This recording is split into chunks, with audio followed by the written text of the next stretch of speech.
Ce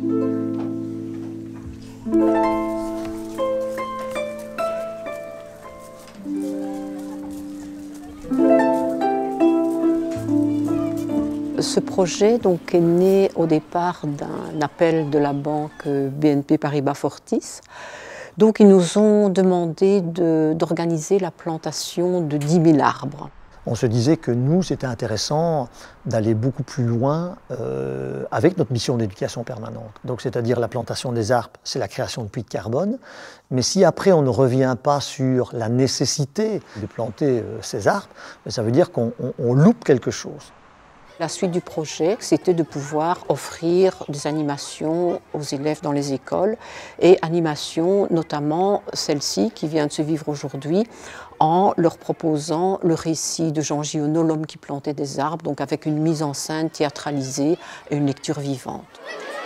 Pourquoi ce lieu ici à Martinroux? Eh bien, je trouvais que symboliquement, le fait que ce lieu ait été créé par Bernard Tirciot, qui est quand même un artiste vraiment exceptionnel, qui a fait tout ça de ses mains, en analogie avec cet homme qui plante des arbres tout seul dans une solitude pendant des années et des années, je trouve que le parallèle était vraiment beau. Nous sommes devant un homme extraordinaire. On a eu l'occasion de travailler avec Aglaé Péric, qui est une comédienne avec qui on travaille depuis plus de 25 ans, qui est metteuse en scène, et elle a retravaillé ce conte pour garder l'essence même de cette histoire merveilleuse et en même temps pouvoir la faire entrer dans un cadre temporel qui permet aussi d'associer l'histoire à un débat par la suite. Quand il lui assit devant lui, sanglant, parfait, il s'arrêta et nous allâmes nous coucher.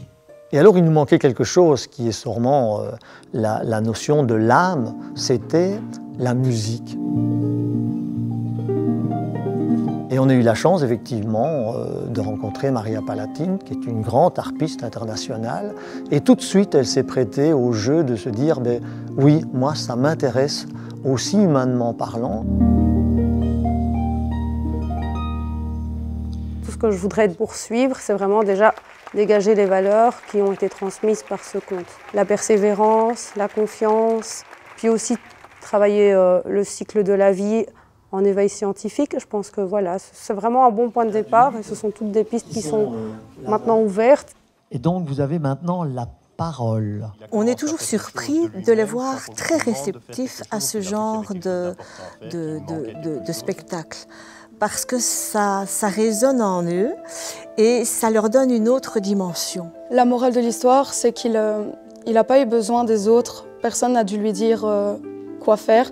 Il a pensé par lui-même. Le texte montre bien qu'il faut oser pour avoir des résultats. Alors pas toujours, on n'a pas toujours des résultats, mais c'est pas grave, c'est en osant, c'est en faisant qu'on y arrive. Grâce à ce projet, on a pu travailler en équipe et construire quelque chose, un gros chantier qui a permis de devoir développer des capacités à soupçonner chez les élèves.